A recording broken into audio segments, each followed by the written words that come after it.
الحمد لله نحمده ونستعينه ونستغفره ونؤمن به ونتوكل عليه ونعوذ بالله من شرور أنفسنا ومن سيئات أعمالنا من يهده الله فلا مضل له ومن يضلل فلا هادي له وأشهد أن لا إله إلا الله وحده لا شريك له وأشهد أن محمدا عبده ورسوله أما بعد فإن خير الحديث كتاب الله وخير الهدي هدي محمد صلی اللہ علیہ وسلم وشر الامور محدثاتها وكل محدثة بدعة وكل بدعة ضلالة وكل ضلالة في النار.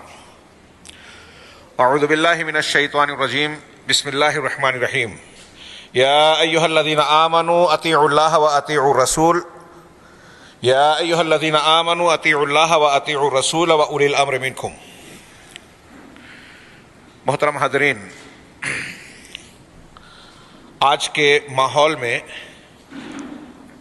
اگر آپ دنیا کے حالات پر نگاہ ڈالیں تو نظر آئے گا کہ ہر طرف تبدیلیاں ہو رہی ہیں.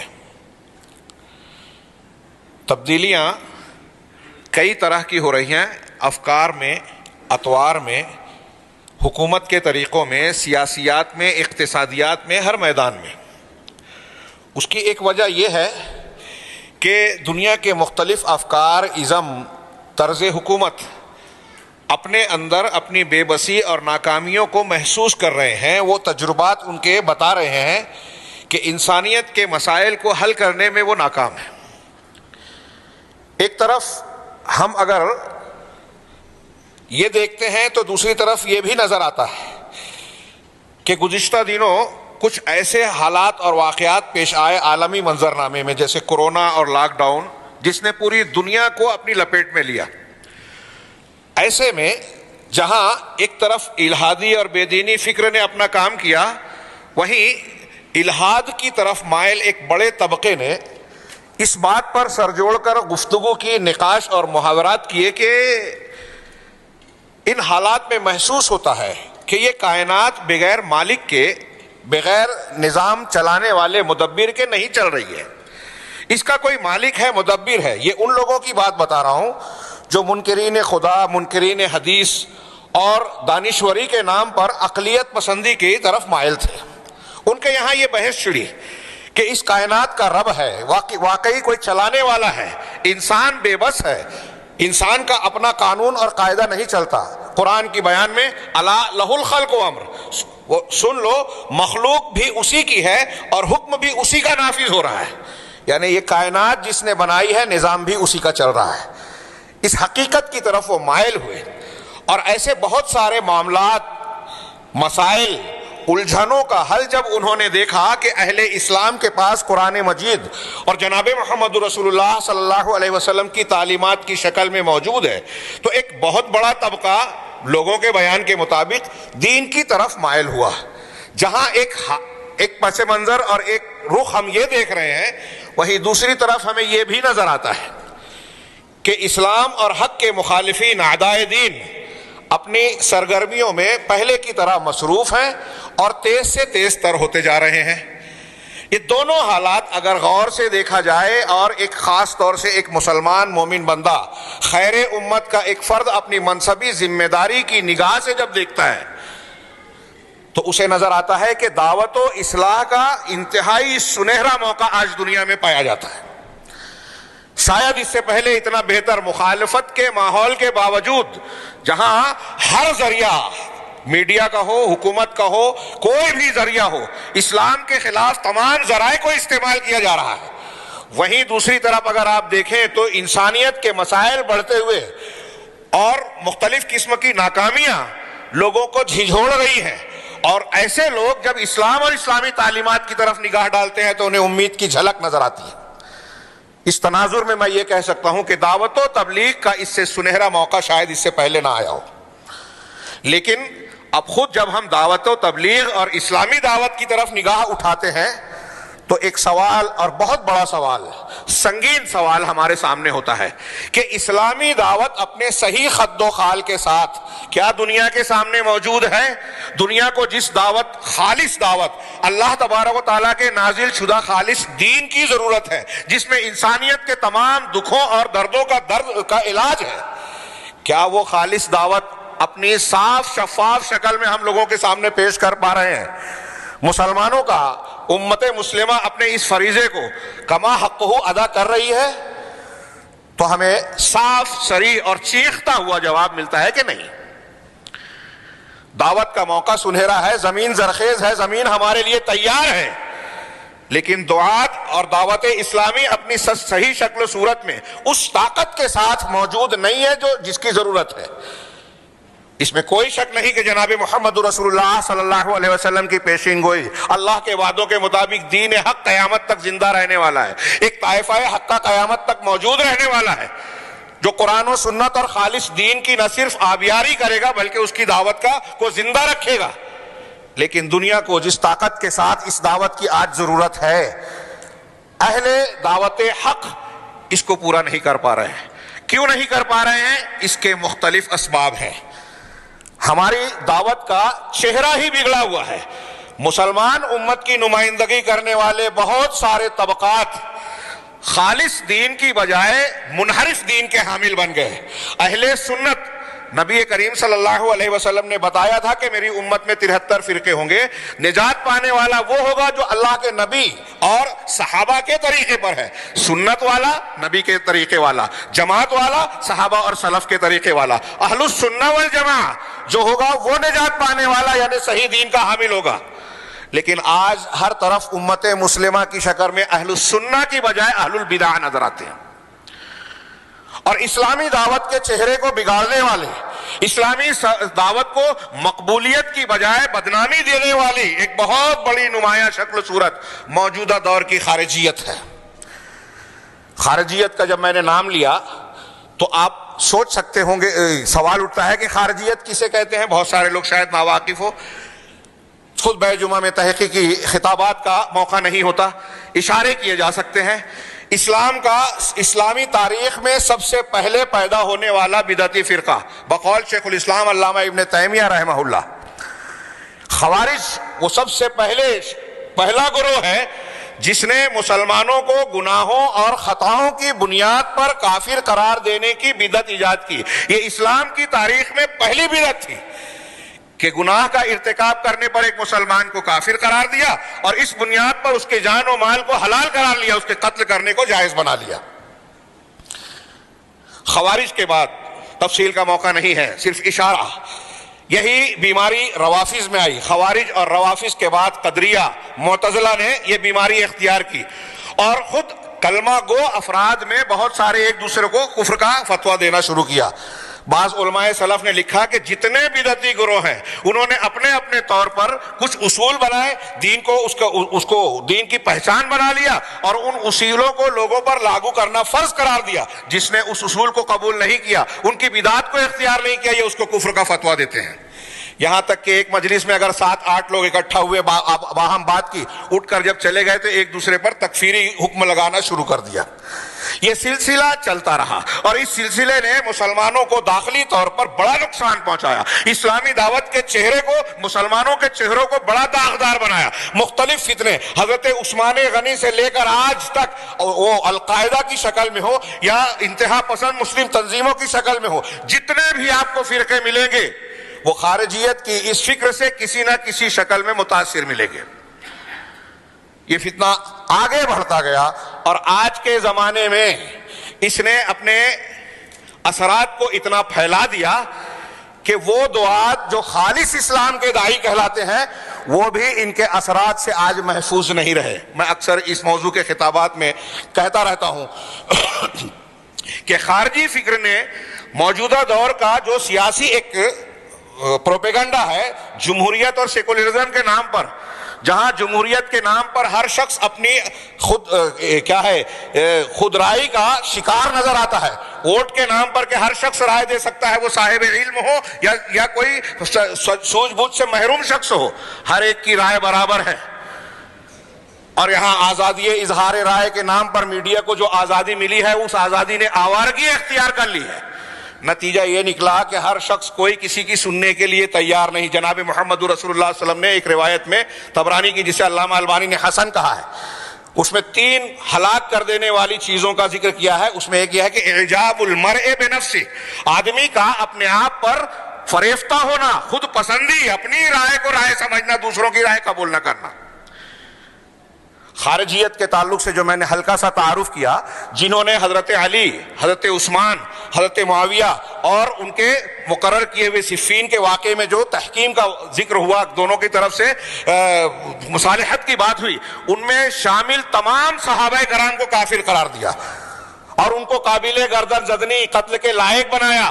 بلکہ حضرت علی رضی اللہ تعالیٰ عنہ کو عبد الرحمن ابن ملجم خارجی نے شہید بھی کیا. اس درجے تک غلو, انتہا پسندی پہنچ گئی ان خارجیوں کی. موجودہ دور میں اگر دیکھا جائے تو اس کی بنیاد کہاں سے پڑی, اور میں نے جو بیچ میں اشارہ کرنا چاہا کہ خالص اسلامی دعوت کے علم بردار نوجوانوں کا ایک بڑا طبقہ عالم اسلامی میں اس خارجیت کے اثرات سے جو ہے متاثر نظر آتا ہے. اہل علم نے ایک کتاب ابھی عربی زبان کی آئی, بڑی مفصل اور بڑی بہترین, میں یہاں جو علماء کرام اور طلبہ ہیں ان سے کہوں گا ضرور مطالعہ کریں, القصۃ الکاملہ لخوارج عصرنا, شیخ دکتور صالح کی, دکتور ابراہیم بن صالح.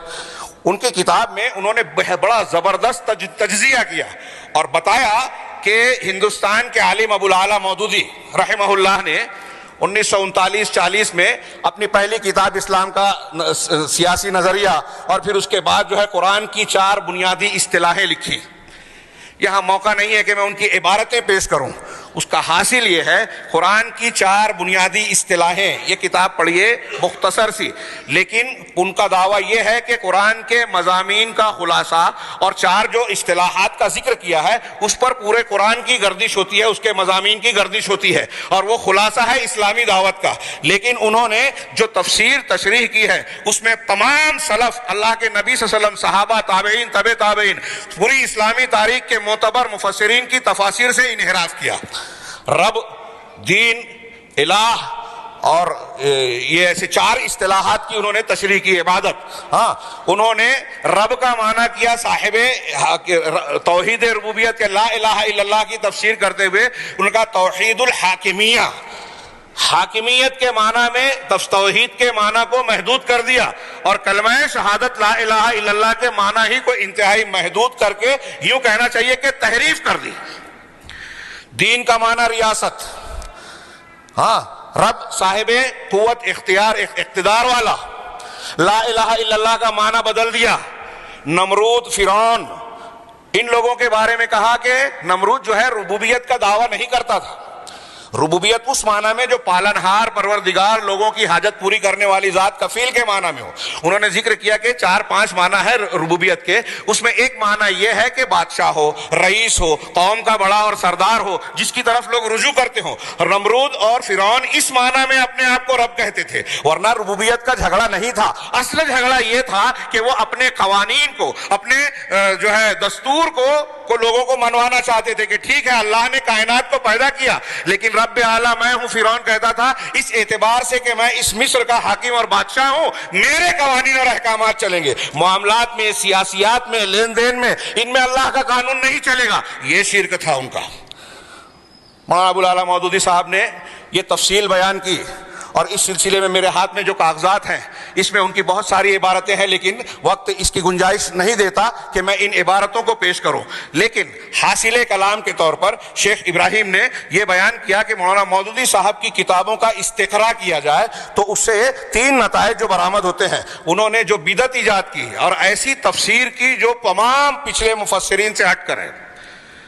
مفسرین تو چھوڑیے, قرآن کا سیاق و سباق. اب اگر وہ کہہ رہے ہیں کہ نمرود اللہ کو رب مانتا تھا, ہاں, اس کی ربوبیت کا انکار یہ تھا کہ وہ اپنا قانون نافذ کرنا چاہتا تھا, اس معنی میں وہ اپنے آپ کو رب کہتا تھا. کیا ہے حضرت ابراہیم علیہ السلام اور ان کا مناظرہ جو قرآن نے نقل کیا کہ انا احیی و امید, پہلے اس نے کہا کہ میں بھی زندہ کرتا ہوں اور مارتا ہوں.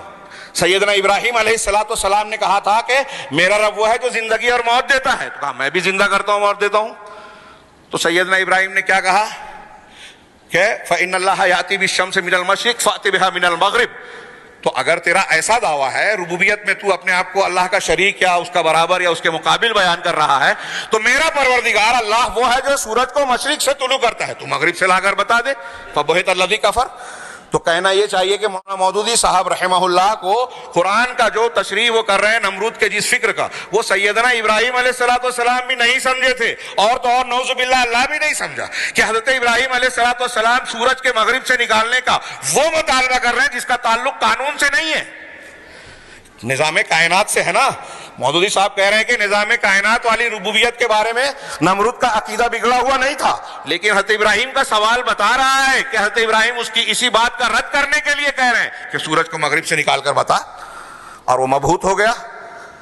تو مطلب یہ کہ انہوں نے عربی زبان، قرآن کے سیاق و سباق، علماء مفسرین سے انحراف کر کے یہ نتائج برآمد کیے. تفصیل میں نہ جاتے ہوئے حاصل کلام کے طور پر شیخ ابو العلا مودودی رحمہ اللہ کے جو افکار، نظریات، اور انہوں نے اسلام کی جو سیاسی تفسیر کی، جو دین کے اصل مفہوم سے، اسلامی دعوت کے اصل مفہوم سے ہٹ کر ہے. وقت کی تنگی کی وجہ سے تمہید میں مجھے یہ پیش کرنا تھا کہ اصل دین کیا ہے. میں اختصار سے صرف یہ کہوں کہ سیدنا جبرائیل علیہ السلام جو حضرت ابراہیم علیہ جناب محمد رسول اللہ صلی اللہ علیہ وسلم کے پاس تشریف لائے، پوچھا، ان سے سوال کیا. آپ لوگوں نے بارہا وہ حدیث سنی ہوگی، حدیث جبرائیل. ایمان کیا ہے، اسلام کیا ہے، ایمان کیا ہے، احسان کیا ہے، علامات قیامت کیا ہے. پوری حدیث کو پڑھیے. آخر میں ہے کہ حضرت جبرائیل اللہ کے نبی صلی اللہ علیہ وسلم نے ذکر کیا بعد میں صحابہ کرام سے کہ یہ جبرائیل تھے، اتاکم لیعلمکم دینکم، یہ اس لیے آئے تھے کہ تم کو تمہارا دین سکھائیں. تو اس حدیث جبرائیل میں ایمان، اسلام، احسان، علامات قیامت کی جو بنیادیں ہیں، یہ ایمان ہے، اس میں توحید بھی ہے، نماز روزہ ارکان اسلام بھی ہیں، ایمان کی مبادیات ہیں، ان مبادیات یا بنیادوں کے ساتھ ان کے تابع کی چیزیں بھی ہیں. ایمان بالآخرہ، عبادت، یہ ساری چیزیں دین کا خلاصہ اور بنیادیں ہیں جو پوری زندگی کو اپنے گھیرے میں لیتی ہیں اگر غور کریں. حدیث جبرائیل پر اگر آپ تفصیل سے کئی دروس دیں، صرف نماز کو لیجئے، نماز کی جو پابندیاں ہیں، مردوں اور عورتوں کی طہارت، کن چیزوں سے وضو ٹوٹتا ہے، کن چیزوں سے غسل لازم آتا ہے، کن چیزوں سے اور کیا طہارت میں کمی آ جاتی ہے، جگہ کے آداب، نماز کا ذکر کیا تو نماز سے متعلق ساری چیزیں اس میں آ گئی، صاف صفائی تک بھی، کپڑے اور لباس کے احکامات بھی، جگہ اور مسجد کے احکامات بھی. اس طریقے سے حدیث جبرائیل میں پورا دین سمٹا ہوا ہے، دین کی بنیاد ہے. اور جو سیاسی اسلام کی تفسیر کی گئی، اس میں توحید کا معنی ہی تبدیل کر دیا گیا، شرک کے معنی ہی کو بدل دیا گیا. انبیاء کرام علیہ السلام کی دعوت کا جو معنی، مفہوم، طریقہ قرآن سنت نے بیان کیا، جس کو پوری امت اسلامیہ کا ایک عظیم ترین ورثہ مانا جاتا ہے، اس ورثے کو ہی تبدیل کر دیا گیا. مولانا ابو العلا مودودی نے یہ جو تفسیر کی، اس کا خلاصہ بیان کرتے ہوئے دکتور نے، شیخ ابراہیم نے کہا کہ ان کے پیش کردہ مضامین کا خلاصہ 3 نکات میں اگر سمیٹا جائے تو وہ یہ ہوتا ہے کہ مسلمان حکام جتنے بھی ہیں دنیا میں آج، مسلمان حکام، ہمارے یہاں اسلامی حکومت نہیں ہے تو یہ نہ سمجھے کہ میں یہاں کی بات نہیں کر رہا ہوں، کسی نہ کسی شکل میں یہاں کے بارے میں بھی وہ بولتے ہیں کہ آج دنیا میں جتنے بھی مسلمان حکام ہیں وہ سب کے سب کفار ہیں، طاغوت ہیں، جن کو ان کی حکومت سے ہٹا دینا اور حکومت چھین لینا واجب ہے. پہلا. دوسرا یہ کہ مسلمانوں کی سب سے عظیم ذمہ داری یہ ہے، سب سے عظیم ذمہ داری یہ ہے کہ جماعت المسلم، مسلمانوں کی ایک جماعت کو پیدا کیا جائے. اس کا مطلب یہ کہ آج جو موجودہ دور مسلمانوں کا معاشرہ اور سماج ہے، یہ مسلمان نہیں ہے، یہ کفر میں، شرک میں جی رہا ہے، جاہلی معاشرہ ہے. ان کو مسلمان بنایا جائے اور ایک مسلمان جماعت کو وجود دیا جائے. یہ دوسرا نقطہ. اور کہہ رہے ہیں تیسرا نقطہ یہ کہ امت کے جو علماء ہیں، قرآن و حدیث کو جاننے والے، ان علماء کو ترک کر دیا جائے، چھوڑ دیا جائے. کیوں؟ اس لیے کہ علماء سلاطین ہیں، ہم اردو زبان میں کہیں کہ درباری علماء ہیں. سارے علماء کرام کو انہوں نے کہا کہ یہ درباری علماء ہیں. اور ان تفاسیر کو بیان کرتے ہوئے مولانا ابو العلا مودودی صاحب نے مختلف مقامات پر یہ لکھا کہ جو تفسیر، تشریح اور وضاحت میں کر رہا ہوں، حیرت ہوتی ہے کہ لوگوں نے اب تک اسے سمجھا ہی نہیں اس کا مطلب یہ کہ 1300-1400 سال تک ان کے پہلے کے جتنے بھی مفسرین گزرے ہیں کسی نے بھی اسلام کی صحیح دعوت اور بنیاد کو جانا ہی نہیں. یہ اتنے عرصے کے بعد انہوں نے جانا. شیخ نے ان تینوں کہا کہ ان کی کتابوں کے استقراء سے یہ 3 نتائج میں نے برآمد کیے ہیں. اور اس کے بعد انہوں نے قسم کھا کر کہا کہ اللہ کی قسم اگر اس قوم کی فکر پر مطلع کوئی شخص، خارجیت اور اس کے عناصر، اس کی بدعات پر واقف کوئی شخص اگر ان نکات کو جانے گا، ان تحریروں میں جانے گا، تو بالکل یہ بات اس کو جاننے میں دیر نہیں لگے گی کہ خارجیت کا فتنہ جو اسلامی تاریخ میں سب سے زیادہ ضرر اور نقصان پہنچانے والا بنا، وہ انہی 3 بنیادوں پر کھڑا ہے. کوئی بھی منصف مزاج انسان اس بات کو قبول کرنے میں تردد نہیں کرے گا. یہ کہتے ہیں ہر محقق جو ہے اسے قبول کرے گا. اور اسی فکر نے مسلمان نوجوانوں کو ہتھیار سے لاد دیا، دھماکہ خیز مادوں کے ساتھ یہ گھومنے پھرنے لگے، اور بہت سارے علاقوں و ممالک میں مسلمان مردوں، بچوں، عورتوں کو بھیڑ بکریوں کی طرح کاٹ دیا، ان کی عزتوں کو جو ہے اور ان کی عبادت گاہوں کی حرمتوں کو پامال کیا. یہ مولانا ابو العلا مودودی صاحب نے نظریاتی طور پر پیش کیا تھا. ہاں، موقع نہیں ہے اس لیے صرف اشارتاً آگے بڑھتا ہوں کہ یہی چیز آگے بڑھی. اس میں دکتور نے اور دوسرے علماء نے کہا کہ اس فکر خارجیت کا جو جدید ایڈیشن ہے یہ مرحلہ وار، پہلے دور کے لوگوں میں نظریاتی باتیں تو تھی، عملی طور سے تنفیذی طور پر مسلمانوں کے خلاف اور اسلامی دعوت کے خلاف یہ تشدد، انتہا پسندی، مسلمانوں کا خون بہانا، دھماکے کرنا، یہ چیزیں موجود نہیں تھیں. لیکن جب سید قطب کا دور آیا، سید قطب صاحب اگرچہ شیخ حسن البنا جو اخوان المسلمین کے بانی کہلاتے ہیں ان کی فکر سے متاثر تھے، لیکن اپنی علمی فکر میں حسن البنا سے کہیں زیادہ ابو العلا مودودی کی فکر سے انہوں نے استفادہ کیا. جیل میں رہتے ہوئے اشماوی کو خفیہ خط میں انہوں نے لکھا کہ قرآن کا مطالعہ کیجئے، عقیدے کی کتاب کا، اور خاص طور سے مولانا ابو العلا مودودی کی قرآن کی 4 بنیادی اصطلاحیں پڑھیے. اور آپ سید قطب کو اگر آج عرب دنیا کے علماء ان کے محققین کی روشنی میں دیکھیں، معالم فی الطریق فی ظلال القرآن، ان کتابوں میں آپ مطالعہ کریں گے تو وہ صاف صراحتاً کہتے ہیں کہ آج مسلمانوں کا پوری دنیا میں کوئی اسلامی معاشرہ ہے ہی نہیں. جتنے حکام ہیں، محکومین ہیں، مرد ہیں، عورتیں ہیں، سب کے سب کافر ہیں، مشرک ہیں، کفار کے حکم میں ہیں. یہ جاہلی معاشرہ ہے. اگرچہ اذانوں معاذن میں، مناروں میں اگرچہ اذانیں دی جا رہی ہیں، لیکن یہ لا الہ الا اللہ محمد رسول اللہ کی گواہیاں بے معنی ہے، کیونکہ یہاں احکامات غیر اللہ کے جاری ہیں، طواغیت کے جاری ہے. وَمَن لَّمْ يَحْكُم بِمَا أَنزَلَ اللَّهُ فَأُولَٰئِكَ هُمُ الْكَافِرُونَ کے تحت یہ سارے کے سارے کافر ہیں. تھوک میں کفر کا فتویٰ بانٹ دیا. اب سید قطب صاحب اور پھر ان کے منظرین کی تحریروں کو پیش کرنے کا موقع نہیں ہے. یہ بڑھتا گیا اور مختلف جماعت و تنظیموں میں یہ فکر اپنے اثرات دکھاتی گئی. میں حاضرین یہ کہنا چاہوں گا، ہمارے بہت سارے نوجوان بچے، خواتین، ہماری جو مائیں بہنیں سن رہی ہیں، انہیں لگے گا کہ اس فکر کا، اس خطاب کا ہم سے تعلق نہیں ہے. تعلق ہے. آج ہمارے ہاں جو نراجیت، لاقانونیت، فوضویت اپنے سماج، معاشرے، گھروں میں نظر آتی ہے، کوئی کسی کی سننے کے لیے تیار نہیں ہے. میں ایسا کہتا ہوں کہ گھر گھر میں اس خارجیت کا اثر ہے. گھر گھر میں علماء کو چھوڑ دیا جائے، حکام کی بات نہ مانی جائے، بڑوں کی بات کو تسلیم نہ کیا جائے، اپنے طور سے دین کو سمجھنے کی کوشش کی جائے. اس چیز نے مسلمانوں کو کہیں کا نہیں رکھا، اجتماعیت کو ٹھوکر مار دی، انتشار پیدا کر دیا، تفرق پیدا کر دیا. یہی فکر تھی. میں نے جیسا کہ عرض کیا، اگر آپ دیکھیں، غور کریں، حضرت عثمان غنی رضی اللہ تعالیٰ عنہ کے خلاف جن لوگوں نے شورش برپا کی تھی، ان لوگوں نے علماء کی باتیں نہیں مانی. صحابہ کرام تھے اس وقت کے علماء، ان کی ایک رائے، ان کی نصیحت کو قبول نہیں کیا اور اسلامی خلافت کو بلکہ خلیفہ اسلام کو شہید کر دیا. کوئی چھوٹا معاملہ تھا، چھوٹا واقعہ ہے. ابھی یہی نہیں، حضرت عثمان غنی کے فوراً بعد حضرت علی کے فوج میں موجود جو طبقہ تھا، یہی خوارج کا، صفین میں اکثر و بیشتر یہی لوگ، حضرت علی کے جو اکثریت تھی خوارج کی، حضرت علی کے ساتھ تھی. ان لوگوں نے بھی علماء صحابہ اور علماء کرام کی باتوں کو نہیں مانا اور پہلے حضرت عثمان کے خلاف مخالفت کرنے والوں سے آگے بڑھ کر حضرت عثمان اور بہت سارے صحابہ کرام کو کافر تک کہہ دیا. کیسی شورش ہوئی، جنگ جمل، جنگ صفین. پھر ان لوگوں نے حضرت علی کے ساتھ نہروان میں جنگ لڑی، عبداللہ بن خباب بن ارد کو قتل کیا، ان کے بیٹے کو قتل کیا، ان کی ام ولد کو قتل کیا. اس کے بعد ہی حضرت علی رضی اللہ تعالیٰ عنہ نے ان پر چڑھائی کی نہروان کے مقام پر. قتال کیا، یہ وہ طبقہ ہے جن کے بارے میں جناب محمد رسول اللہ صلی اللہ علیہ وسلم نے فرمایا، یہ ایسے ہی نہیں کہا نوجوان سنیں غور سے، میں یہ بات بار بار دہرا رہا ہوں مختلف مقامات پر، اللہ کے رسول صلی اللہ علیہ وسلم نے کہا کہ ایک قوم آئے گی کہ تم ان کی نماز کے سامنے اپنی نماز کو حقیر سمجھو گے، ان کی تلاوت کے سامنے اپنی تلاوت کو حقیر سمجھو گے، ان کی عبادت کے سامنے، ان کے روزے کے سامنے اپنی عبادت اور روزے کو حقیر سمجھو گے، لیکن قرآن پڑھیں گے ان کے گلے سے نیچے نہیں اترے گا۔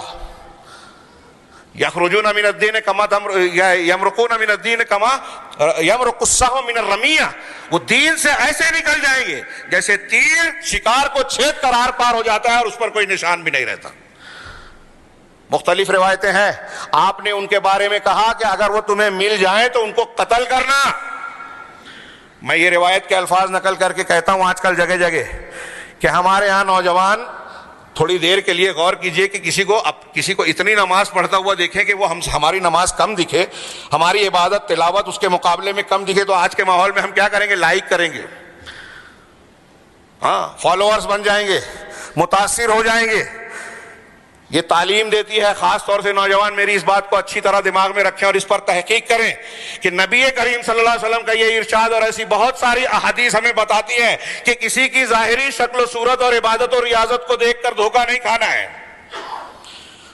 عمرو بن عبید بہت بڑا معتزلیوں کا امام تھا، عباسی خلیفہ اس کی عبادت اور ریاضت اور زہد دیکھ کر متاثر ہو گئے، لیکن اعتزال کا بانی اور اہل سنت کا مخالف اہل سنت امام احمد بن حنبل رحمہ اللہ کا خون ان لوگوں پر عائد ہوتا ہے۔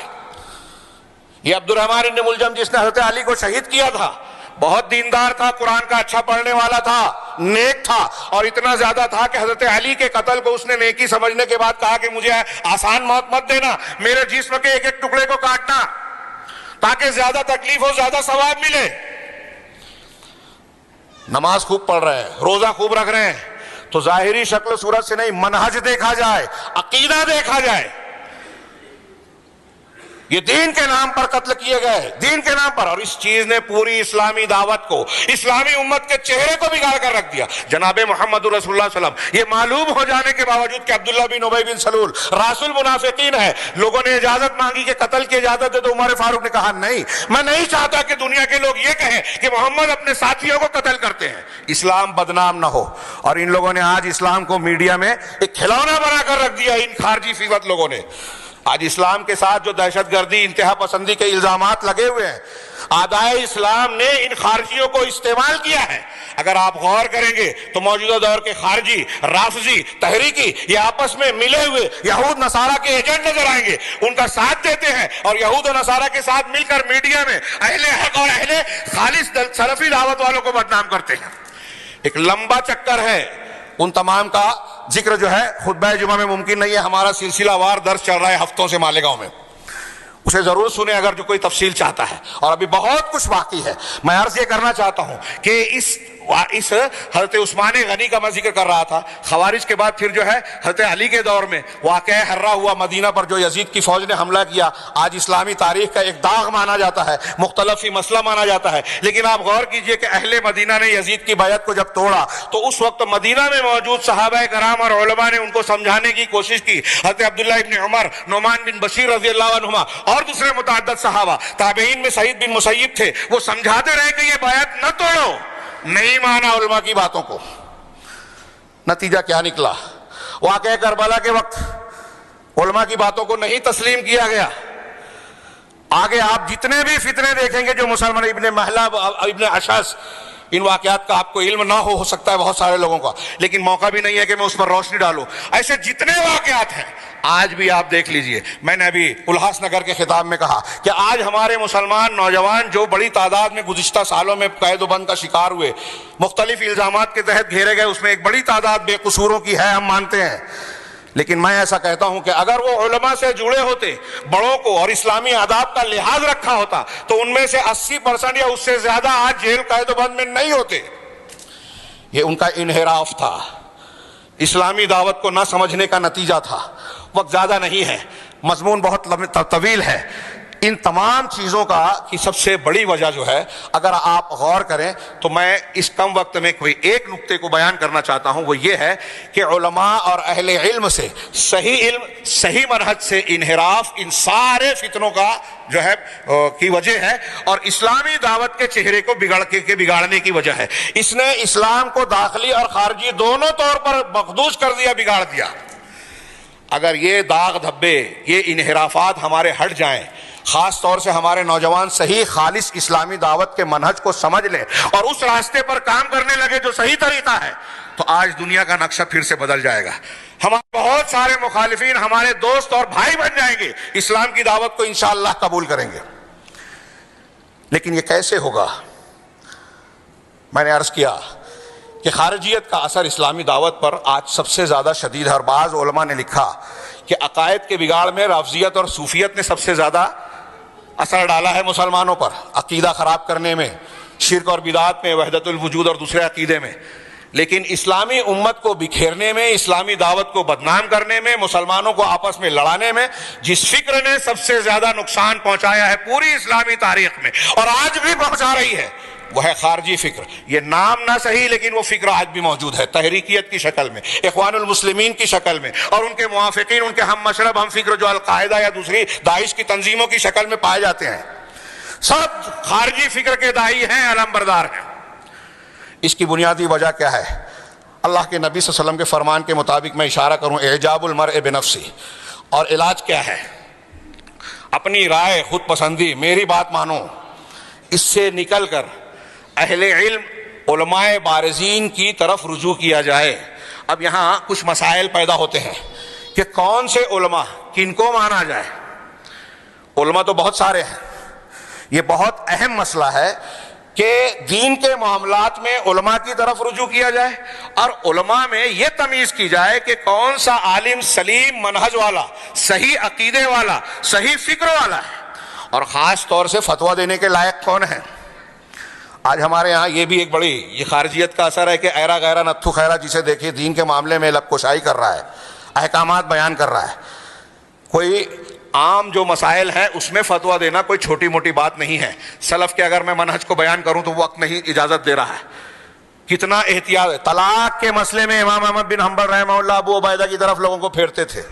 کئی علماء کہتے تھے کہ بھائی طلاق کے مسئلے میں یہ بگاڑ والی بات ہے، خطرے والی بات ہے، مجھ سے کوئی بہتر عالم ملے تو اس کی طرف جاؤ۔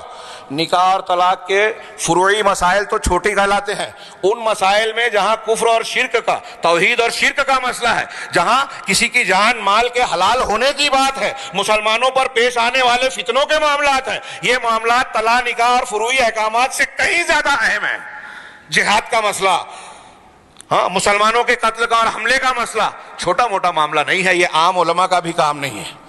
اللہ تبارک و تعالیٰ نے اس سلسلے میں حکم دیا ہے، ہاں، وَإِذَا جَاءَهُمْ أَمْرٌ مِّنَ الْأَمْنِ أَوِ الْخَوْفِ أَذَاعُوا بِهِ۔ یہ منافقین کے بیان کے ذکر میں مسلمانوں کو بھی ادب سکھایا گیا ہے کہ یہ منافقین کا وطیرہ اور سیوا ہے کہ جب ان کے پاس امن یا خوف کی کوئی خبر آتی ہے تو فوراً اس کو نشر کر دیتے ہیں بغیر تحقیق کیے ہوئے۔ آج کل ہمارے یہاں بہت چلتا ہے نا، واٹس ایپ پہ، فیس بک پہ، ٹویٹر پہ کوئی چیز آئی ہم نے فوراً فارورڈ کر دیا۔ یہ قرآن کے اس مزاج کے خلاف ہے، قرآن کی تعلیم کے خلاف ہے۔ لیکن ہماری نسل ماننے کو تیار ہی نہیں ہے۔ جمہوریت، خارجیت، اس کا اثر ہے۔ کوئی خبر آئی بلا تحقیق کیے، حقیقت کیا ہے معلوم نہیں ہے، اس کا نتیجہ کیا ہوگا غور نہیں کیا، اس کے ضمن میں کوئی سازش ہو سکتی ہے اس کا احساس نہیں ہے، فوراً خبر آگے بڑھا دی۔ 4 دن بعد پتہ چلتا ہے خبر جھوٹی ہے، 5ویں دن پتہ چلتا ہے کہ اس ایک خبر کی وجہ سے مسلمانوں کو تمام دنیا کے میڈیا پر بدنام کیا گیا، لیکن آپ نے جو نقصان پہنچانا تھا پہنچا دیا۔ تو اللہ کے نبی صلی اللہ علیہ وسلم کی تعلیمات کی روشنی میں ایسے معاملات میں، قرآن اور حدیث کی تعلیم کے معاملے میں، ایسے معاملات میں جو ہے کس کی طرف، وَلَوْ رَدُّوهُ إِلَى الرَّسُولِ وَإِلَى أُولِي الْأَمْرِ مِنْهُمْ لَعَلِمَهُ الَّذِينَ يَسْتَنبِطُونَ مِنْهُ، کہ یہ خبر امن اور خوف کی جب آتی ہے تو اس کو فوراً آگے مت بڑھاؤ۔ اگر یہ رسول کی طرف اور ایسے ان کے حکام اور جانکار لوگ، راسخین فی العلم، جو اس معاملے کی خبر کی تہ تک پہنچ سکتے ہیں، ان تک پہنچائیں تو وہ اس کی حقیقت کو سمجھ سکتے ہیں۔ یہ وتیرہ ہونا چاہیے۔ اب اس سلسلے میں اگر آپ غور کریں تو دنیا میں مسلمانوں کی اسلام کی تاریخ میں جتنے بڑے بڑے فتنے پیدا ہوئے، جیسا کہ میں نے عرض کیا، یہ علماء کی طرف رجوع نہ کرنے کی وجہ سے اور اہل علم اور صحیح منہج کے لوگوں سے انحراف کرنے کا نتیجہ ہی ہے۔ ہر فتنہ، ہر شر اسی سے پیدا ہوتا ہے۔ اللہ کے نبی صلی اللہ علیہ وسلم نے پہلے ہی بیان کیا، قیامت کے علامات میں سے ہے علم کا اٹھ جانا اور جہالت کا عام ہو جانا۔ علم کیسے اٹھے گا؟ بخاری مسلم کی ایک روایت میں وہ بھی بیان کیا، ان اللہ لا ينتزع العلم انتزاعا، اللہ تعالیٰ علم کو یوں ہی بندوں من قلوب العباد، بندوں کے سینوں سے، دل سے یوں ہی نہیں چھین لیتا، ولکن یقبض العلم بقبض العلماء، لیکن اللہ تعالیٰ علماء کو اٹھا کر علم کو اٹھاتا ہے، حتی اذا لم یبق عالما، یہاں تک کہ جب کسی عالم کو باقی نہیں چھوڑتا، اتخذ الناس رؤوسا جہالا، تو لوگ جاہلوں کو اپنا سردار بنا لیتے ہیں۔ فسئلوا، ہاں، اور اب ان جاہلوں سے سوال جب کیا جاتا ہے وہ فافتوا بغیر علم، تو بغیر علم کے فتویٰ دیتے ہیں۔ موقع نہیں ہے، ان شارٹ بغیر علم کے جو قرآن و حدیث کو جانے بغیر فتویٰ دے، قرآن و حدیث کے ما لہو ما علیہ اور اس کے متعلقہ چیزوں کو جانے بغیر فتویٰ دے، چاہے وہ یہ کہے کہ ہمارے علماء نے یہ فتویٰ دیا، امام حنیفہ حنفی مسلک کی کتابوں میں یہ لکھا ہوا ہے اس سوال کے جواب میں، فلاں مسلک کی کتابوں میں یہ لکھا ہوا ہے، اگر علماء کے قول کی روشنی میں کوئی جواب دے رہا ہے تو وہ بھی بغیر علم کے فتویٰ دے رہا ہے، وہ جہالت کی بنیاد پر فتویٰ دے رہا ہے۔ اللہ کے رسول نے کہا فضلوا واضلوا، وہ خود بھی گمراہ ہوں گے اور دوسروں کو بھی گمراہ کریں گے۔ جب علماء کی بجائے جاہلوں سے سوال پوچھا جائے گا تو یہ نتیجہ برآمد ہوگا۔ لہذا یہ بہت ضروری ہے کہ علماء سے رابطہ، یہاں اس حدیث سے آپ کو یہ پتہ چلنا چاہیے کہ علماء کی قیمت کیا ہے۔ سماج اور معاشرے میں علماء کا وجود بہت بڑی نعمت ہے، اور راسخین فی العلم، مضبوط علم والے، صحیح منہج والے جو بدعت نہیں کرتے، بدعتی علماء نہیں ہے، دنیا پرست نہیں ہے، ایسے علماء کا وجود بہت بڑی نعمت ہے، اور ان کا فقدان شر اور فساد کا دروازہ کھولتا ہے۔ ان کے اٹھنے سے قیامت کی علامت پیدا ہوتی ہے، ہر فتنہ پیدا ہوتا ہے۔ اب یہاں میں چاہتا تھا کہ یہ بیان کروں کہ اصلی علماء کی پہچان کیا ہے۔ امام حسن بصری کہتے ہیں کہ جب فتنہ آتا ہے تو راسخ فی العلم جان جاتا ہے، ہر فتنہ آتا ہے اس وقت جان جاتا ہے، اور جب وہ جاتا ہے واپس تو ہر جاہل جان جاتا ہے۔ یعنی راسخ فی العلم آدمی جو ہے ابتدائے معاملے میں فتنے کو جان جاتا ہے۔ ایسی ہی بات علامہ ابن قیم رحمہ اللہ اور دوسرے مشائخ نے بیان کی ہے، چنانچہ کہا ہے کہ ایسے میں ان علماء کی طرف رجوع کرنا چاہیے جو فتویٰ دینے کے اہل ہیں، جو راسخ فی العلم ہیں، جن کا منہج اور عقیدہ صحیح ہے۔ ایسے لوگوں کو کیسے جانیں گے؟ تو ایک شکل یہ بتائی کہ فتویٰ دینے کا اہل وہ ہے جس کو اس دور کے معتبر علماء اور مشائخ یہ مانے کہ ہاں یہ قابل فتویٰ دینے کے لائق ہے، ہاں، رسوخ فی العلم والا شخص ہو، اس کے بارے میں علماء کی گواہی ہو۔ یہاں یہ وضاحت کی کہ ایک عالم دین اگر کسی مدرسے میں پڑھا رہا ہے، علم کی طرف اس کی نسبت ہے، کچھ اساتذہ سے اس نے کسب فیض کیا ہے، کچھ دعوت کے کام کرتے ہوئے وہ تقریر خطاب کر لیتا ہے، تو وہ فتوے کے لائق ہو گیا ضروری نہیں ہے۔ فتوے کی لیاقت ان چیزوں سے کہیں بڑھ کر ہے، اس کی گواہی اہل علم دیں گے۔ اس کے بالمقابل آج ہم دیکھ رہے ہیں خارجی مزاج۔ اللہ کے نبی صلی اللہ علیہ وسلم نے خارجیت کا جو میں نے ذکر کیا، اور یہاں موقع نہ ملا، کہ اللہ کے نبی صلی اللہ علیہ وسلم نے خارجیوں کی بہت ساری علامتیں بیان کی ہے، سلف نے اس کو حدیثوں سے مستنبط کیا ہے۔ اس میں سے ایک یہ جو بخاری وغیرہ کی حدیث میں بالکل صاف ہے کہ یہ اہل ایمان کو قتل کریں گے، اہل اوثان کو چھوڑیں گے، اور ان میں سے ایک یہ کہ ان کا علماء اور اہل علم سے لا تعلقی برتیں گے، دشمنی برتیں گے، ان کے اندر آپ علماء کو نہیں پائیں گے۔ حضرت ابن عباس جب ان سے مناظرہ کرنے گئے تھے تو یہی سوال کیا تھا کہ میں انصار، مہاجرین اور صحابہ کے کسی بھی عالم کو تمہارے درمیان نہیں پاتا۔ آج بھی آپ دیکھیں گے کہ یہ خارجی صفت لوگ جو مختلف تنظیمیں ہیں، القاعدہ فلاں اور فلاں، ان کے یہاں علماء کم دانشور زیادہ ملیں گے۔ یہاں میرے سامنے جو ہے، شاید بعد میں بھوج پاؤ، علماء نے لکھا ہے کہ ان کے یہاں جو کتابیں ہیں سید قطب کی، فلاں مولانا، فلاں علامہ، فلاں نام لینے کی ضرورت نہیں، تو ان کی صلاحیتوں پر غور کریں گے تو ان کے یہاں صحیح عقیدہ، صحیح منہج نہیں ہے۔ یہ ادبا ہیں، یہ مفکرین ہیں، یہ دانشور ہیں، لیکن ان کا فتویٰ دینے کے لائق یہ لوگ نہیں ہیں۔ ان لوگوں کو لوگوں نے اہل افتاء بنا لیا، اسلامی احکامات اور معاملات میں جو ہے مرجع بنا لیا۔ ان کا کیا شمار جو آج انٹرنیٹ پر فیس بک پر اور فلاں پر فتوے دیتے پھر رہے ہیں. چھوٹا موٹا معاملہ نہیں ہے یہ میرے سامنے جو چیزیں ہیں میں اگر اسے پیش کروں تو آپ حیرت کریں گے کہ علماء سلف کا اس سلسلے میں کتنا سخت موقف ہے. جن لوگوں کو جو عالم نہیں ہے لیکن علماء بنتے ہیں ان کی کچھ علامتوں کا میں بہت ہی سرسری ذکر کروں. سب سے پہلی علامت اہل علم نے یہ بیان کی کہ بہت ساری علامتیں ہیں, یہاں چند ایک کا تذکرہ میں کر رہا ہوں کہ جو شخص فتویٰ دینے کے لائق نہیں ہے وہ فتویٰ دینے کی منصب پر بیٹھ رہا ہے علماء کے مشورے اور ان کی اجازت کے بغیر.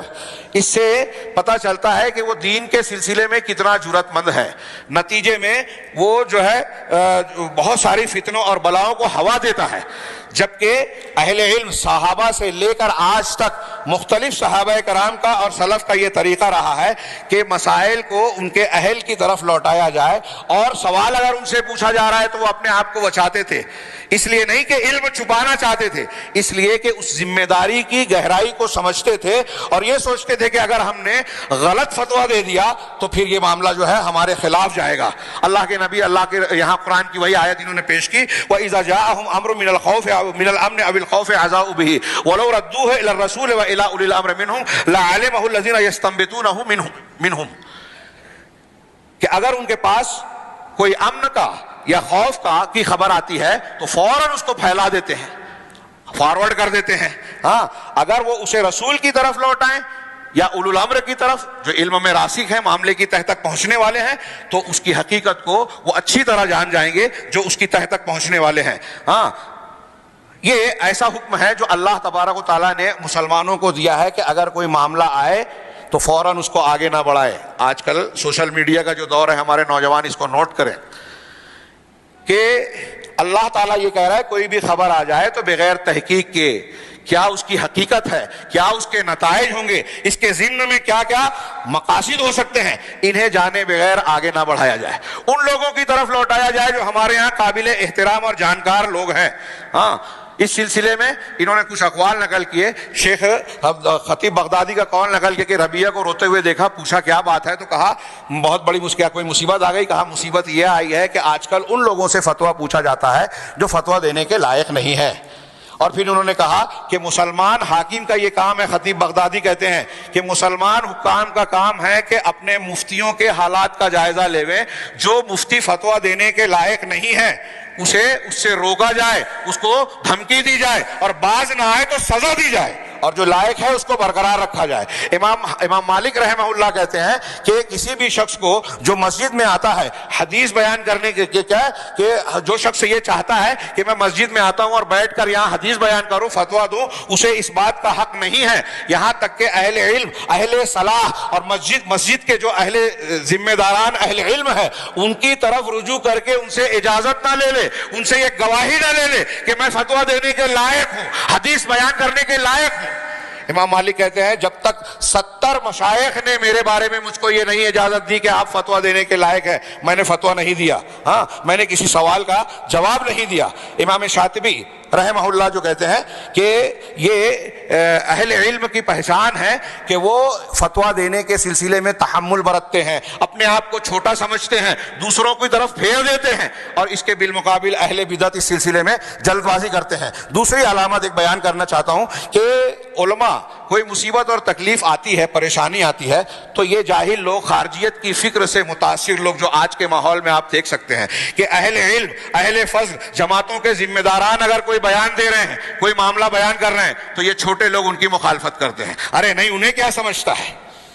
ہاں اب تو یہاں علماء کی بات, حکومت کی کوئی بات اور خبر رہتی ہے, ہمارے ہاں فوراً اس پر تبصرے شروع ہو جاتے ہیں. ہاں یہ وہی بات ہوئی کہ علماء کی مخالفت کر کے مسلمانوں میں فتنہ پیدا کیا جاتا ہے, لوگوں کو علماء سے بدظن کیا جاتا ہے, اللہ کے بندوں کے خلاف جو ہے برائی کا ارتکاب کیا جاتا ہے. یہ چیز سوء نیت پر دلالت کرتی ہے, اور یہ اس بات کی دلیل ہے کہ ہر شخص اپنی رائے کو پسند کرتا ہے, جو اللہ کے رسول صلی اللہ علیہ وسلم کے فرمان کے مطابق ہلاک کرنے والی چیزوں میں سے ہے کہ آدمی اپنی جو ہے رائے کو زیادہ مانے. لوگوں نے کہا اپنی رائے کو متہم کرو. ایک صحابی کہتے ہیں سہل بن حنیف رضی اللہ تعالیٰ عنہ, تفصیلات چھوڑ کے میں ایک قول پیش کر رہا ہوں صرف, وہ کہتے ہیں کہ اگر لوگوں اپنی رائے کو دین کے سلسلے میں متہم قرار دو. یہ مت سمجھو کہ میں نے جو سمجھا ہے وہی صحیح ہے. اپنی رائے کو متہم قرار دو. میں نے اپنے آپ پر غور کیا تو میں اس بات کی اگر مجھے طاقت ہوتی کہ کسی معاملے میں نبی صلی اللہ علیہ وسلم کی بات کو رد کر دوں تو ابو جندل والے دن صلح حدیبیہ جب لکھا جا رہا تھا اور ان کا بیٹا مسلمان ہو کر آیا اور لوٹا دیا گیا, اگر میری اپنی رائے کا کوئی وزن ہوتا نبی کے سامنے تو میں اپنی رائے مانتا, لیکن میں نے ایسا نہیں کیا. غور کیجئے, یہ موقع نہیں ہے اس لیے میں اس کی تفصیل میں نہیں جا رہا ہوں. تیسری چیز کہ بہت زیادہ بات چیت کرنا, جدال کرنا, بحث و مناقشہ کرنا.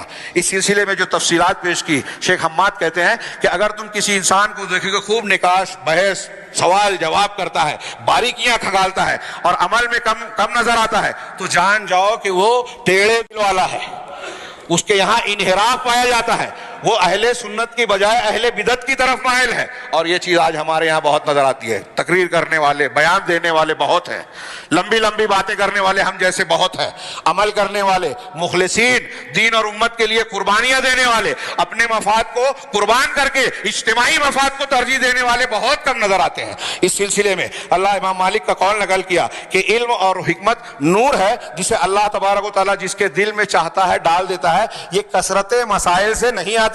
امام بربہاری کہتے ہیں, اس قول کو بہت غور سے سنیے, امام بربہاری کہتے ہیں کہ اللہ تم پر رحم کرے, یہ بات دماغ میں بٹھا لو, اچھی طرح جان لو کہ علم جو ہے روایت اور کتابوں کی کثرت سے نہیں ہوتا. ایک آدمی خوب روایت کر رہا ہے, خوب کتابیں لکھ رہا ہے, خوب مضمون لکھ رہا ہے, خوب تقریریں کر رہا ہے, اس سے علم نہیں ہوتا. عالم وہ ہے جس نے علم اور سنت کی اتباع کی, سنن کی اتباع کرنے والا عالم ہے, اگرچہ وہ علم جانکاری میں کم ہو, اس کی کتابیں کم ہو. اور جو شخص, یہ جملہ لکھ لیجئے, جو شخص کتاب اور سنت کی مخالفت کرے وہ صاحب بدعت ہے. جو شخص قرآن اور حدیث کی مخالفت کرے وہ صاحب بدعت ہے, اگرچہ وہ بہت علم والا اور کتابوں والا ہو.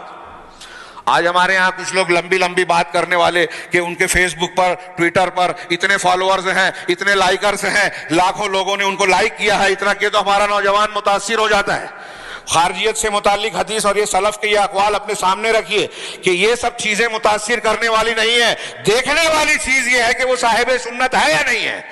اب اگر سید قطب صاحب ہو, مولانا مودودی صاحب ہو, آج کا کوئی بڑا عالم نظر آ رہا ہو, وہ روزانہ ٹی وی چینل پہ آتا ہو لیکن حدیثوں کا انکار کرتا ہے, وہ کسی بدعت کا ارتکاب کرتا ہے, قرآن اور حدیث میں انحراف کا شکار ہے, تو وہ کتنا بھی بڑا ہو جائے, روز ٹی وی پر آئے, ہمیں اس سے متاثر نہیں ہونا چاہیے.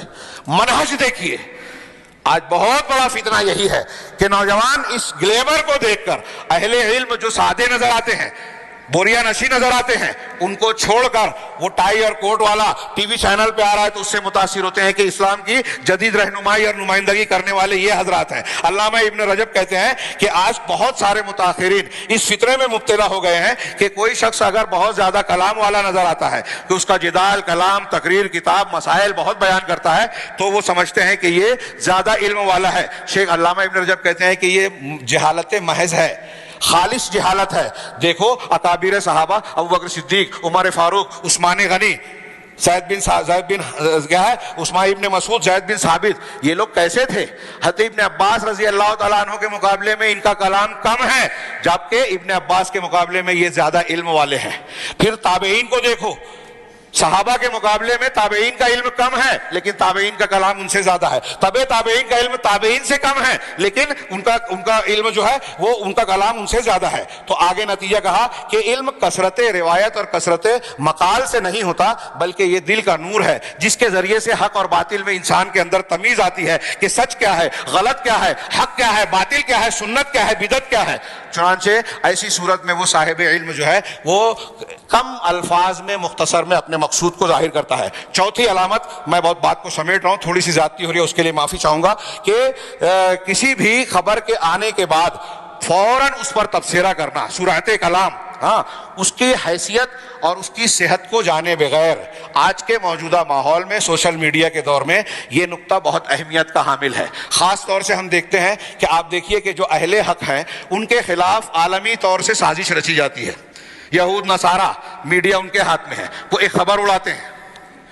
ایک طرف اکثر میں کہتا ہوں کہ تحریکی حضرات, اہل بدعت, اہل سنت کو خاص طور سے روئے زمین پر جو آج دنیا کے اندر خالص دعوت کسی کے پاس موجود ہے تو وہ سلفی اہل الحدیث ہے. خالص توحید اور سنت اور صحابہ کا منہج، سلف کا منہج اگر روئے زمین پر ہے تو یہ منبر رسول سے میں بہت ہی ذمہ داری کے ساتھ کہہ رہا ہوں، روئے زمین پر آج اہل الحدیث کے علاوہ، جیسے کہ امام احمد بن حنبل نے کہا تھا کہ طائفہ منصورہ اگر اہل الحدیث نہیں ہے تو میں نہیں جانتا کہ کون ہے. ان کے الفاظ میں دہراتا ہوں. لیکن آپ دیکھیں گے کہ پوری دنیا کے اہل باطل اس طائفہ منصورہ کے دشمن نظر آئیں گے. اور دنیا یہاں ہمارے یہاں جتنے بھی بدعتی ہیں، جتنے بھی خارجی ہیں، جتنے بھی تحریکی ہیں، یہ سلفیوں کا تانا بانا جوڑنے کی کوشش کرتے ہیں یہود و نصارہ سے، اور اس سلسلے میں روزانہ کچھ نہ کچھ جھوٹی خبریں لاتے ہیں، اور وہ جھوٹی خبریں ہم لوگ آگے بڑھاتے ہیں، اور ہمارے بہت سارے نوجوان ان پر اعتماد کر کے وہ ان کے اوپر تنقیدیں کرنا شروع کر دیتے ہیں.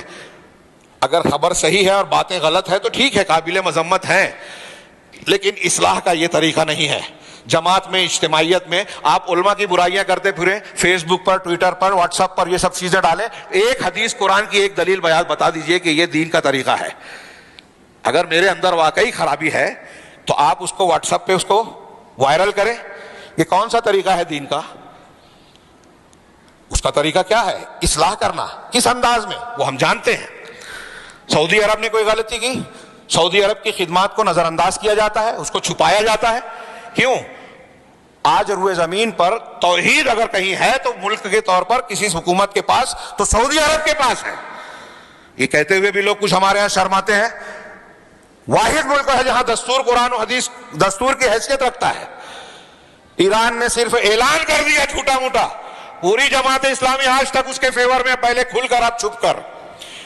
پورے اخوانی. یہ ابھی آخری ہم دیکھیں گے کہ اہل بدعت اور خارجیوں کی ایک پہچان اور تضاد یہ بھی ہے کہ وہ اہل سنت کی مخالفت کرتے ہیں، اچھوں کو برا کہتے ہیں، بروں کو اچھا کہتے ہیں. اور اس کی سب سے بڑی فکر ہے کہ اللہ اور رسول نے جن کی تعریف کی، صحابہ کرام کی، اللہ اور رسول نے صحابہ کرام کی تعریف کی. یہ خوارج، یہ روافض، یہ تحریکی، آج ہمارے ہاں ایسے عناصر پائے جا رہے ہیں. ہاں میں نام لوں، سلمان ندوی صاحب، پاکستان کے کچھ انجینئر اور کچھ اور نام ہیں، ہندوستان کے اور کچھ لوگ ہیں، ہاں خلافت و ملوکیت والی جو بحث کرنے والے لوگ ہیں، پورا طبقہ، حضرت امیر معاویہ، حضرت عمرو بن عاص اور ان لوگوں پر جو ہے انگلی اٹھاتے ہیں، ان کو لعن طعن کا نشانہ بناتے ہیں. اہل سنت والجماعت قرآن حدیث کے ثابت شدہ دلائل کے بالکل خلاف بات ہے. جو لوگ کسی ایک صحابی کو بھی نشانہ بناتے ہیں وہ اہل بدعت میں سے ہیں. اور اگر کوئی ان سے متاثر ہوتا ہے تو اس کے اندر خارجیت اور رافضیت ہے. نوجوان لکھ لیں، توبہ کریں. جس کی اللہ اور رسول نے تعریف کی اس کو آپ برا کہیں گے اور وہ صحیح ہو سکتا ہے؟ سوال ہی پیدا نہیں ہوتا. اگر کوئی ایسا مانتا ہے تو اپنے ایمان کی خیر منائے.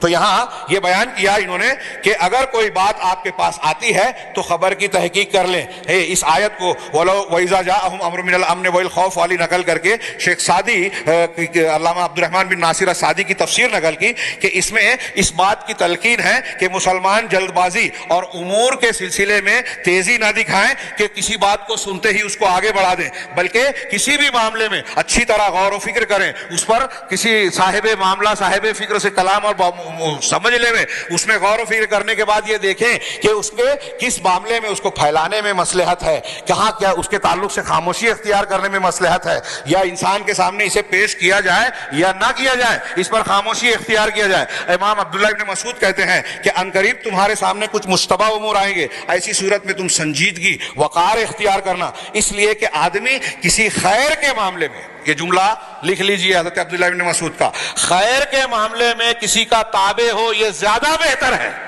اچھائی کے معاملے میں دوسروں کے پیچھے چلے یہ زیادہ بہتر ہے، بنسبت اس کے کہ شر میں سرداری کرے اور قیادت کرے.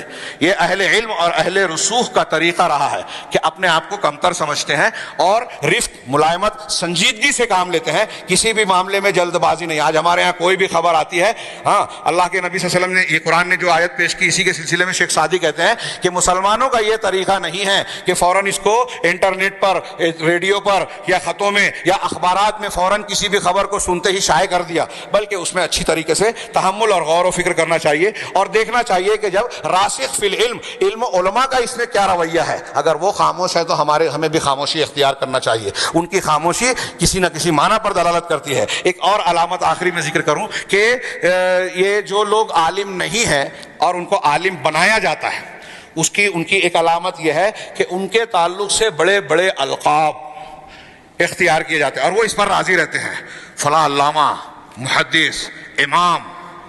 ہاں ابھی دیکھیے امام حمید الدین فراہی کتابوں پہ جو ان کے ماننے والے ہیں، ہر شخص اپنے جماعت کے بزرگوں کو امام، علامہ، محدث، ہاں فلاں زمانے کا فلاں اور فلاں اور فلاں، ایک سطر میں جو ہے القاب لکھے جاتے ہیں۔ اس سلسلے میں تفصیل کا موقع نہیں ہے، مختصر یہ کہ امام شاطبی اور دوسرے لوگوں نے یہ کہا کہ یہ اہل بدعت کی ایک پہچان اور وتیرہ رہا ہے کہ جو لوگ غلط ہیں، جن کے پاس غلط منہج ہے، غلط فکر ہے، لوگ اور عوام اس کی طرف متاثر ہوں، اس کی طرف رجوع کریں، اس کے لیے ان کو بڑے بڑے القاب دیتے ہیں، تعریف کرتے ہیں۔ آج کی زبان میں جو میں نے ابھی کہا کہ فیس بک پر، واٹس ایپ پر، یوٹیوب پر جن کے لائک کرنے والے خوب زیادہ ہیں، ہمارا نوجوان اس کے پیچھے بھاگنے لگتا ہے۔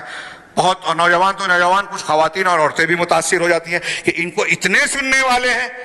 اب جن کو لانچ کرنا ہی ہے اہل بدعت کو گمراہ کرنے والوں کو، تو ان کے اپنے لوگ بھی، جیسے ہم جانتے ہیں فرقہ پرست تنظیمیں ہمارے یہاں، آج کی جو موجودہ حکومت ہے، یہ ایک فکر کو بیان کرتے ہیں اور ان کے اپنے جو بھکت ہیں وہ اس کو خوب لائک کرتے ہیں، اس کی تائید کرتے ہیں، پیش کرتے ہیں کہ دیکھو ملک کے اتنے لوگ اسے چاہتے ہیں۔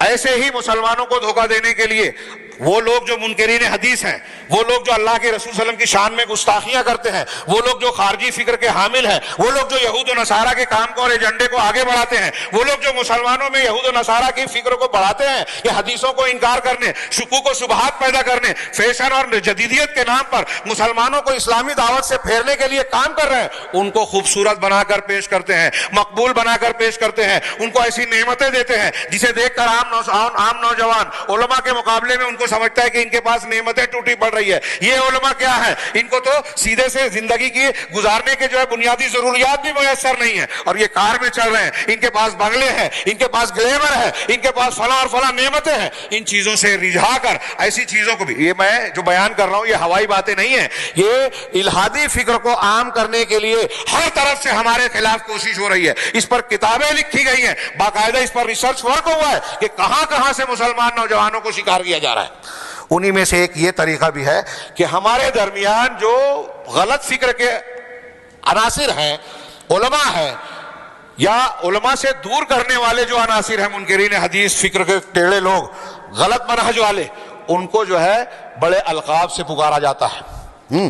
سید قطب شہید، علامہ ابو العلا مودودی، امام حمید الدین فراہی، فلاں اور فلاں۔ میرے نام لینے سے کوئی برا نہ مانے، میرا مقصود کسی کی شخصیت کو مجروح کرنا نہیں ہے۔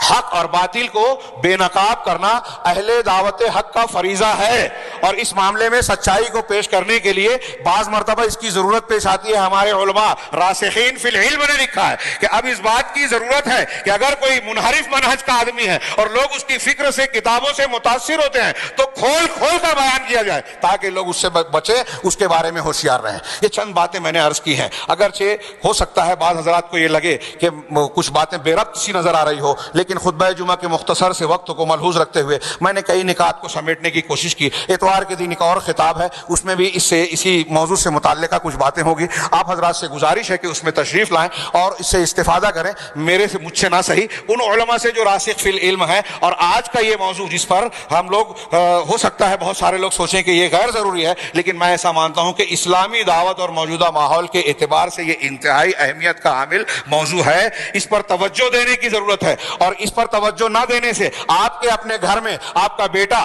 باپ کی جب مخالفت کرتا ہے، نافرمانی کرتا ہے، باپ کی کوئی دینی رائے کے مقابلے میں اپنی چلاتا ہے، تو سمجھ جائیے کہ اس پر خارجیت کا، جمہوریت کا اثر ہے۔ اعجاب المرء بنفسہ، اور یہ آگے چل کے بڑے فتنے کی شکل اختیار کر سکتا ہے۔ اللہ تعالیٰ سے دعا ہے کہ وہ ہمیں صحیح دین اور دین کے صحیح طریقے کو، دعوت اسلامی اور دعوت اسلامی کے صحیح طریقے کو سمجھنے اور اس کو اپنی زندگی میں نافذ کرنے کی توفیق عطا فرمائے۔ اس سے متعلق ہماری جو بھی ذمہ داری ہے اپنے علم اور طاقت کے مطابق اسے ادا کرنے کی توفیق دے۔ صحیح دین کا ہمیں جو ہے خادم بنائے اور اس کی برکت برکت سے دنیا میں بھی فتنوں سے محفوظ رکھے اور مرنے کے بعد فتنہ برزخ اور فتنہ آخرت سے بھی محفوظ رکھے. اقول قولی ھذا واستغفر اللہ لکم سائر المسلمین وصلی اللہ علی نبینا محمد. بارک اللہ لنا ولکم فی القرآن المجید ونفعنا وإیاکم بالآیات والذکر الحکیم انہ تعالی جواد کریم ملک بر رؤوف رحیم.